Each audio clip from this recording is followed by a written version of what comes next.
Cette semaine, à Église en sortie, nous recevons Louise Boisvert et qui nous parle de l'Institut Notre-Dame de Vie. On vous présente un montage des moments forts de la cérémonie de béatification du Père Marie-Eugène de l'Enfant Jésus et on s'entretient avec le Père Claude Sarrazin sur l'importance de la spiritualité dans la vie chrétienne.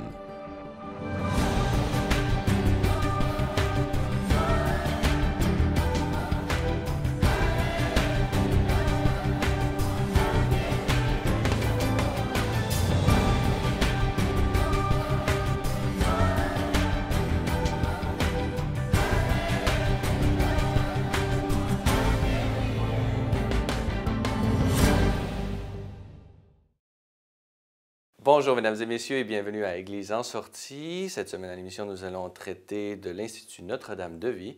Et pour nous en parler, nous avons d'abord avec nous en studio Louise Boisvert. Bonjour. Bonjour. Alors Louise Boisvert, vous êtes directrice de l'Office diocésain du diocèse de Montréal à l'éducation à la foi, mais vous êtes membre de l'Institut Notre-Dame de Vie. Alors c'est sur cet institut que nous allons dialoguer aujourd'hui. Pouvez-vous nous parler un peu de cet institut-là? Quelle est un peu son histoire, son fondateur? Je sais que c'est une très riche histoire. Pouvez-vous nous en parler un peu? Cette riche histoire, effectivement, elle est liée à l'histoire de l'Église en général, puisqu'on parle à ce moment-là du 20e siècle. Dans l'Église universelle, il y avait une quête, il y avait un besoin, un appel des laïcs à une vie spirituelle renouvelée. Il y avait de plus en plus de laïcs qui considéraient que la sainteté aussi était pour eux. Du coup, se dirigeaient souvent vers en l'occurrence pour le Père Marie-Eugène, se dirigeaient vers les maîtres spirituels, des carmes entre autres, pour avoir une direction spirituelle qui montrait au Père Marie-Eugène à l'époque qu'il y avait de plus en plus de laïcs qui avaient soif d'une vie spirituelle et qui, autrefois, peut-être, on pensait qu'elle était réservée à des gens qui se consacraient dans des monastères. Donc, cette prise de conscience, pas uniquement du Père Marie-Eugène, mais de beaucoup de grands hommes et femmes en Europe, a montré qu'il y avait peut-être, on était peut-être rendu à, l'Esprit Saint soufflait peut-être quelque chose de nouveau, qu'on ne pouvait pas nommer. On était dans les années 1920-1930 en Europe. Donc, avant le Concile Vatican II. Avant le Concile Vatican II, donc des hommes et des femmes en Italie, en Allemagne, un peu partout, qui sont à l'écoute de l'Esprit Saint et qui cherchent une forme qui n'existe pas à ce moment-là. Et donc, ils vont développer une spiritualité de l'attente, de l'espérance, dans l'attente de ce que l'Église pouvait innover, mais en même temps, souvent l'esprit, elle est avant la lettre, ce qui fait que ces hommes et ces femmes, et entre autres le Père Marie-Eugène, avaient rencontré 3 femmes qui avaient le désir de se consacrer à Dieu, mais qui ne sentaient pas un appel à aller au Carmel comme tel. Alors, c'est à travers ces balbutiements, à travers cette prière, à travers cette consultation de l'Église universelle, qu'on va conseiller au Père Marie-Eugène de commencer avec les moyens de l'époque. Ça va commencer avec ces 3 femmes, bien sûr, qui vont être d'abord tertiaires du Carmel, puis vont cheminer vers une autre forme que l'on va appeler une pieuse union, et va arriver en 1947 le fameux document qui va être la reconnaissance officielle des instituts séculiers, Provida Mater. Vous êtes donc un institut séculier, mais pouvez-vous nous dire la mission spécifique de l'Institut Notre-Dame de Vie? Je pense qu'on peut dire d'abord et avant tout que c'est une consécration pleine et entière avec les 3 vœux de pauvreté, chasteté et obéissance et qui est vécue dans le monde à travers les réalités séculières. Je crois qu'autrefois, on pensait que le monde était peut-être péché, qu'il fallait se retirer du monde pour se sanctifier. Ce que justement on a vécu à travers le 20e siècle, c'est de prendre conscience qu'on pouvait se sanctifier dans les réalités les plus simples en tant que professionnels. Donc, nous sommes effectivement insérés dans différentes professions, mais en vivant une consécration entière. Et un peu comme Paul VI disait, vous êtes un peu le levain dans la pâte. Le levain dans la pâte, vous en mettez une toute petite quantité, mais ça réussit à faire lever la pâte.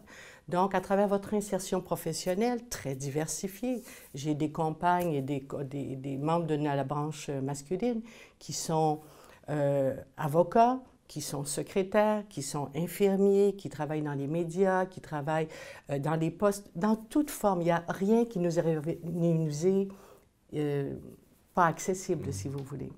Et comment ça se manifeste dans sa structure de l'Institut Notre-Dame de Vie? Est-ce que vous vivez en communauté? Est-ce que vous vivez seul? Est-ce que vos rassemblements, comment est-ce que ça s'organise tout ça? Il y a peut-être quelque chose qui peut, dans un premier abord, se dire, on n'est pas tenu à la vie communautaire, on est tenu à la vie fraternelle. Alors la nuance, elle est là, c'est-à-dire que je vous dirais au départ que pour nous, dans l'Institut Notre-Dame de Vie, il y a d'abord et avant tout une emprise de Dieu personnelle qui vient vous chercher dans la réalité que vous vivez quand vous êtes jeune, et puis à un moment donné, un appel à un absolu qui correspond à l'appel, à la forme de vie que Notre-Dame de Vie offre.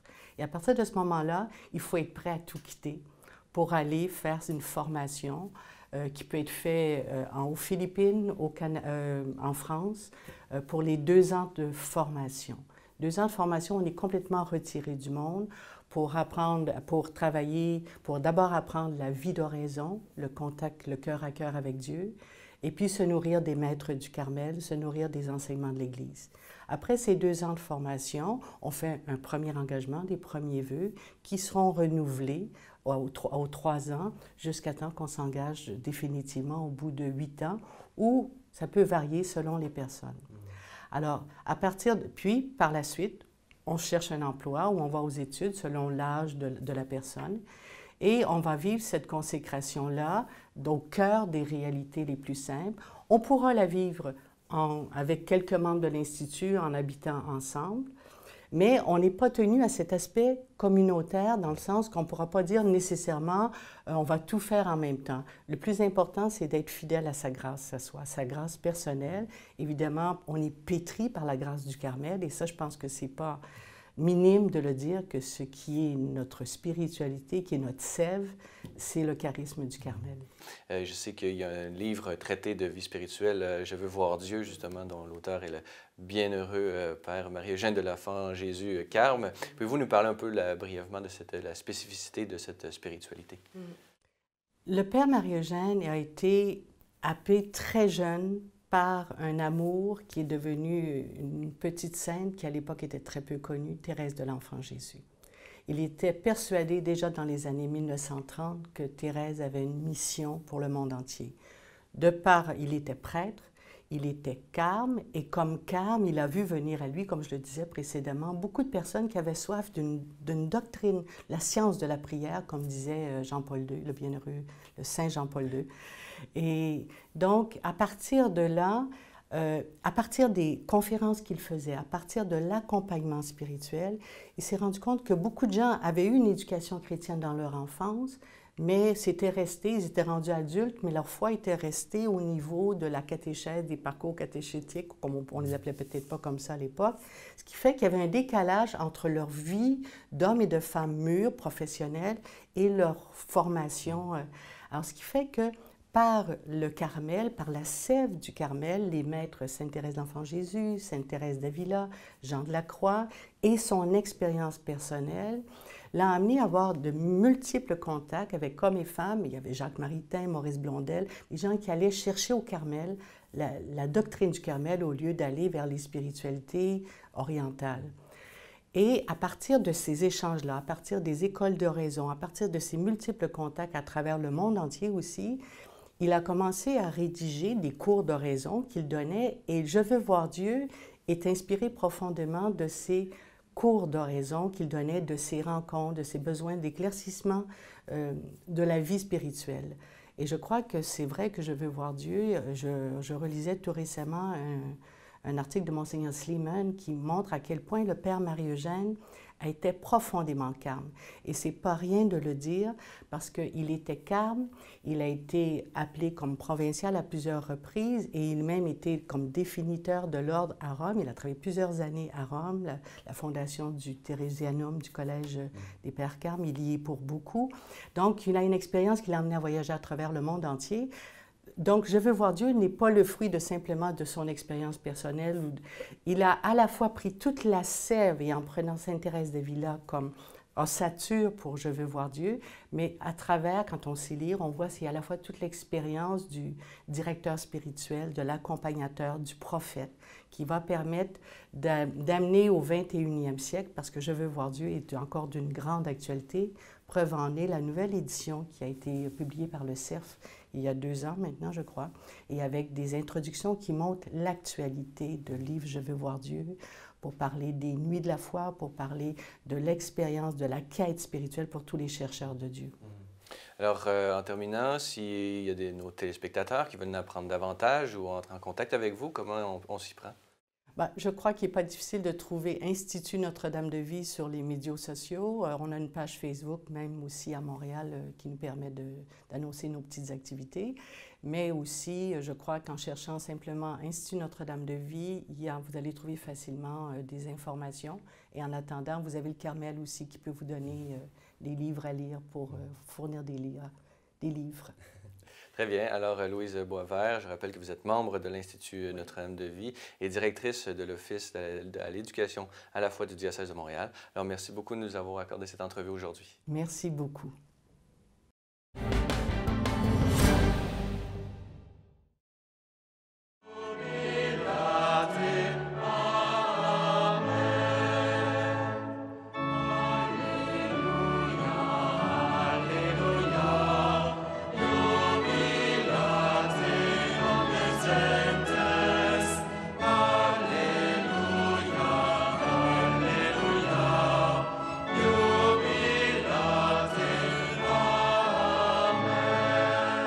Après avoir pris l'avis de la congrégation des causes des saints, permettons, en vertu de notre autorité apostolique, que le vénérable serviteur de Dieu, Marie-Eugène de l'Enfant Jésus, prêtre, prophète de l'ordre des frères déchaussés de la Bienheureuse Vierge Marie du Mont Carmel, fondateur de l'Institut séculier Notre-Dame de Vie, soit désormais appelé bienheureux au nom du Père, du Fils et du Saint-Esprit.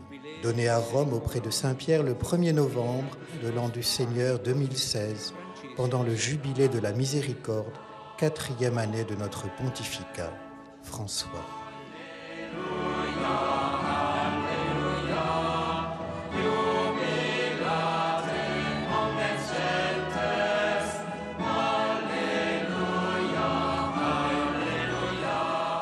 Les caractéristiques de la sainteté du nouveau bienheureux peuvent se résumer à 3. La prière, comme expression d'une foi profonde. L'abandon à la providence, comme fruit de l'espérance. La joie, comme expression de la charité. Frères et sœurs, la communion avec Dieu dans la prière, dans la charité et dans l'humilité constitue non seulement le sommet du charisme carmélitain, mais aussi l'objectif final de toute spiritualité chrétienne. Voilà l'héritage précieux que le bienheureux Marie-Eugène laisse à ses confrères et à nous tous.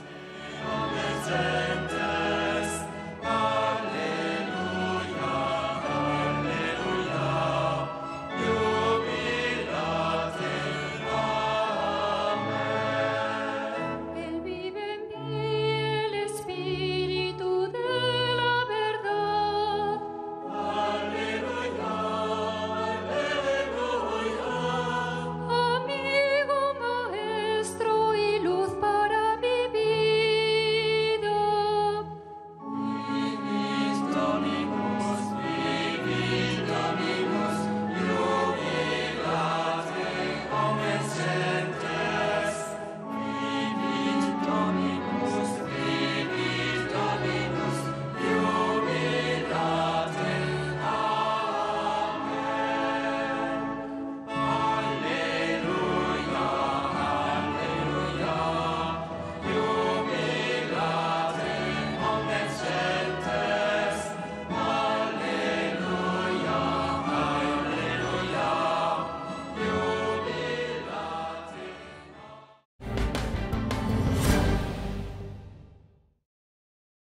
On vient tout juste de voir un montage de la cérémonie de béatification du bienheureux Père Marie-Eugène de l'Enfant Jésus. Dans cette deuxième partie d'émission, nous allons continuer sur ce thème de l'Institut Notre-Dame de Vie et de la spiritualité de ce bienheureux Père Marie-Eugène de l'Enfant Jésus. Et pour nous en parler, nous avons avec nous en studio l'abbé Claude Sarrazin. Bonjour. Bonjour Francis. L'abbé Claude Sarrazin, vous êtes membre de l'Institut Notre-Dame de Vie, mais vous êtes également prêtre. Pouvez-vous nous parler un peu du point de vue de votre sacerdoce? Comment est-ce que ça s'incarne, votre sacerdoce, dans l'Institut Notre-Dame de Vie? Et peut-être nous parler un peu de votre cheminement qui vous a fait membre de cet institut. D'abord, je voudrais évoquer avec vous combien était cher au cœur du Père Marie-Eugène le sacerdoce. Il voyait que les prêtres qui sont engagés dans le ministère habituel, dans leur paroisse, dans leur diocèse, au service vraiment, et zélés au service de l'Église et de la nouvelle évangélisation, peuvent facilement se fatiguer, s'épuiser même. Alors, il avait pensé déjà dans les années 50 à rassembler autour de lui et à nourrir d'une façon particulière les prêtres. Il prêchait chaque année une retraite spéciale pour les prêtres. Et c'est ainsi qu'il a formé peu à peu un groupe de prêtres qui a fini par se consacrer pour la première fois dans les années 64. C'était la naissance de la branche sacerdotale de l'Institut. Eh bien, dans cette branche sacerdotale de l'Institut, il y a des prêtres qui sont diocésains, qui reçoivent leur ministère de leur évêque, bien sûr, et qui œuvrent dans leur diocèse, dans leur paroisse, au service de toutes les œuvres du diocèse. Et puis il y a des prêtres qui sont incardinés dans l'Institut. C'est mon cas. Donc moi, mon métier principal, c'est d'être professeur de théologie au Studium de Notre-Dame de Vie. J'ai été dans la formation sacerdotale pendant des années. Et maintenant, eh bien, je suis attelé à une petite œuvre de formation qui s'appelle Formation du disciple missionnaire à Québec, avec un groupe de collègues. Et nous offrons là une formation de base à tous les laïcs, à tous les fidèles du diocèse, et même c'est une œuvre à portée interdiocésaine. Alors les prêtres de Notre-Dame de Vie, eh bien, ils réalisent cet idéal que le Père Marie-Eugène a dicté un soir du 20 février 1965, un jour où il était très malade, où il a cru mourir. C'est un peu son testament. Tout prêtre, avant ou après avoir reçu son sacerdoce, a besoin de faire une période de solitude pour réaliser la présence vivante et agissante de l'Esprit Saint dans l'Église et dans son âme, et pour apprendre à accorder dans la docilité son action à celle de l'Esprit Saint. Il doit ensuite prendre toute disposition pour parfaire cette docilité. Et il termine en disant « L'Institut des prêtres de Notre-Dame de Vie », à cette époque-là, ça ne s'appelait pas la branche sacerdotale des prêtres de Notre-Dame de Vie, mais l'Institut des prêtres de Notre-Dame de Vie veut répondre à ses besoins. Il faut aider les prêtres. Et nous voyons de plus en plus des prêtres qui ont commencé leur ministère, qui sont prêtres engagés depuis 3, 4 ans, 5 ans, qui sont submergés par l'apostolat et qui découvrent l'importance de l'oraison dans leur vie, qui découvrent Notre-Dame de Vie, et qui peu à peu en arrivent à demander à leur évêque la possibilité de ménager 1 an de liberté pour venir se former à Notre-Dame de Vie et ensuite s'engager dans cette branche sacerdotale.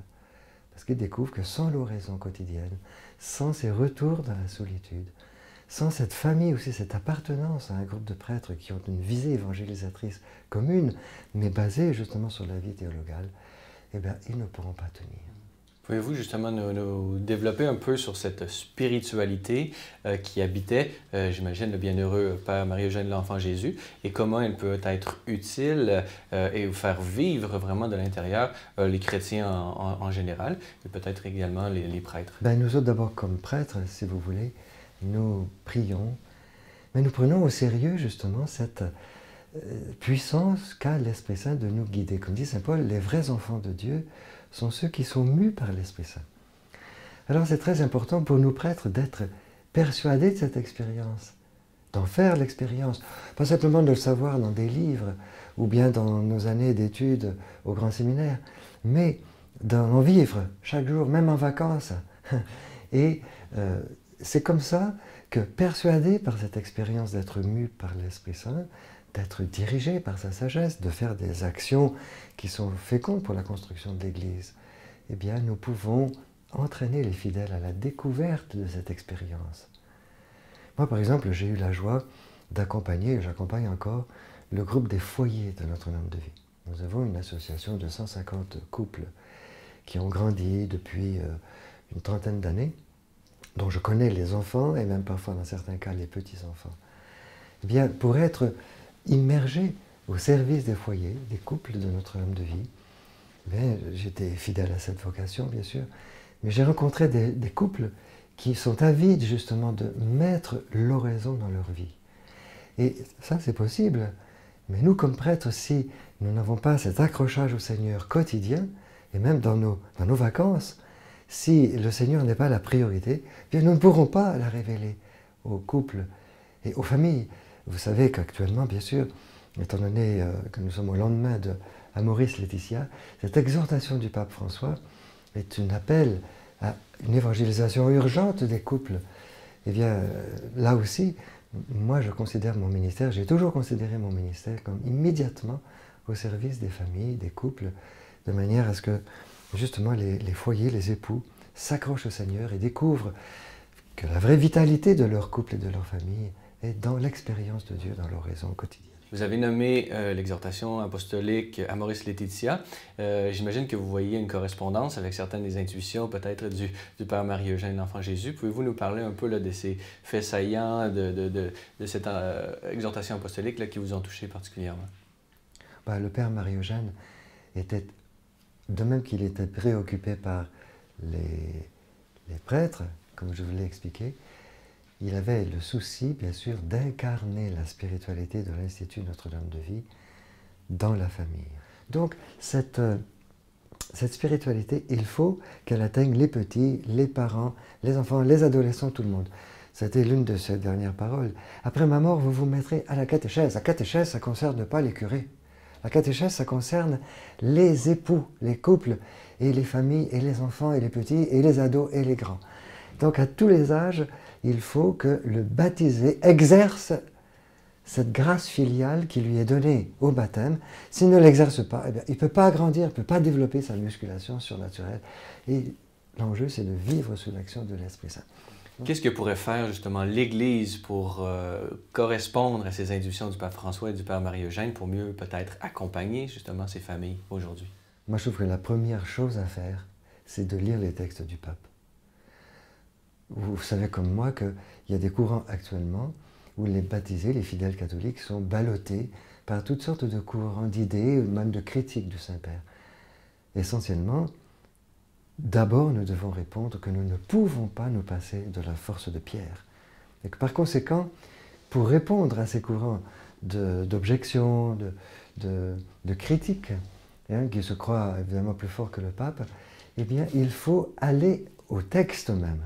La plupart des gens donc, ne connaissent pas les textes. Il faut lire les textes. Et quand on lit par exemple Amoris Laetitia, on s'aperçoit justement de la solidité, surtout de la continuité de l'enseignement du pape. Alors donc il faut étudier ces textes et ensuite les monnayer, mais les monnayer sans les frelater. Je me rappelle que lorsque le pape Jean-Paul II a convoqué un synode extraordinaire en Europe pour les 25 ans pour les 50 ans du Concile Vatican II, il avait invité des jeunes, et il y a une jeune portugaise qui s'était exprimée en disant devant les cardinaux et tous les évêques qui étaient réunis en synode extraordinaire, mes chers cardinaux, mes chers évêques, mes chers amis, mes chers frères, donnez-nous l'évangile du Christ. Cessez de nous parler d'un évangile frelaté pour nous donner la main, pour ne pas nous sauver, pour ne pas perdre les jeunes. Parlez-nous des exigences de l'évangile. Les belles exigences du sacrement du mariage sont toutes exposées dans l'exhortation de la joie de l'amour. Mais il faut les lire. Il faut apprendre aux gens à lire ces textes-là, à s'en pénétrer et à trouver par un acte de foi dans la mission de Pierre, du successeur de Pierre qui est Pape François, mais par un acte de foi de se fortifier dans ces paroles-là. Vous verrez refleurir la famille d'une façon formidable, et même les enfants et les petits-enfants. Pourquoi? Parce que justement, par la force de Pierre, par un acte de foi, on se vivifie. Parce que la force de Pierre, ce n'est pas pour les murs. La force de Pierre, c'est pour toi, c'est pour moi. Et ce n'est pas simplement à Rome, quand on décide de faire un pèlerinage pour aller voir le pape là-bas. Non, il faut le rencontrer là où il est, mais tant qu'il ne vient pas au Québec, il faut aller le chercher là où il vit, à Ciel et Lumière, à Rome, ou bien ici. Sur Internet. Sur Internet, chez Zénith, puis lire les textes. Il faut s'atteler. Il ne faut pas se contenter de 3 phrases. Il faut pas se contenter. Il faut entrer dans la logique du pape. Il faut entrer dans la démonstration. Il faut entrer dans ses intuitions. En ce moment, par exemple, je suis en train de relire l'intégralité des textes des JMJ de Cracovie. C'est extraordinaire. C'est extraordinaire. Mais si vous détachez son enseignement aux familles de l'ensemble de ses discours aux Américains, bah vous avez... alors imaginez que quelqu'un qui se contente de 3 phrases de ce qu'il a dit aux familles, bah, c'est la meilleure façon de dénaturer l'enseignement du pape. Au contraire, il faut aller dans l'intégralité des textes, les étudier, et puis se fortifier là-dedans, puis trouver la langue catholique qui vous permette de défendre votre foi. Parce que ce que vous trouvez dans l'exhortation la joie de l'amour, la joie de l'évangile aussi, c'est la confirmation de ce que vous voulez vivre. Donc il y a beaucoup, beaucoup de catholiques fervents qui attendent justement la révélation, comme ce jeune dont je vous parlais, attendent la révélation des exigences de l'évangile pour dire « mais c'est ça que je vis, c'est ça qui est formidable, allons-y, et allons-y avec l'oraison. N'y allons pas simplement avec la tête, mais allons-y avec la prière, avec ce support de la prière, les amitiés spirituelles aussi, les réseaux d'amis. Pensez à tous ces réseaux d'amis que vous connaissez sans doute. Moi, je pense bien sûr à mes amis Charles et Sarah Tessier, Camping des familles. Je pense à mes amis de Windsor aussi, tous ces réseaux de petites familles, les amis de l'Emmanuel, les amis du chemin néo-catéchuménal, tous ces réseaux d'amis, de couples qui vivent cet idéal et qui sont heureux justement de cette doctrine que le pape François nous donne. Pourquoi? Parce que ça confirme la grâce du sacrement du mariage à l'œuvre dans leur vie et dans leurs enfants. Alors, si on veut en apprendre davantage sur l'Institut Notre-Dame de Vie, comment est-ce qu'on entre en contact avec vous? Ben, vous savez, il y a des publications toutes récentes, spécialement autour de la béatification du Père Marie-Eugène, que vous pouvez trouver. Donc vous tapez Père Marie-Eugène béatification et vous trouvez tout de suite beaucoup de choses qui concernent. Vous trouvez même des liens Internet qui vous permettront de revivre les événements. Et sinon, vous pouvez visiter le site de notre-dame-de-vie.org qui vous amène au pôle Notre-Dame de Vie. Et puis à partir de là, vous pouvez voyager justement dans l'Institut Notre-Dame de Vie dans son implantation au Québec. Sinon, vous avez le centre de formation disciples missionnaires dont le site internet est facile à retenir. C'est un apophthegme du pape François. Je suis une mission.org et vous tombez directement sur les propositions de ce centre de formation de disciples missionnaires à Québec. Voilà, je vous remercie beaucoup pour cet entretien. Voilà, c'est tout pour cette émission. N'hésitez pas, si vous avez des questions ou commentaires, vous pouvez m'écrire à l'adresse qui apparaît à l'écran. Revenez-nous la semaine prochaine pour un autre épisode d'Église en sortie.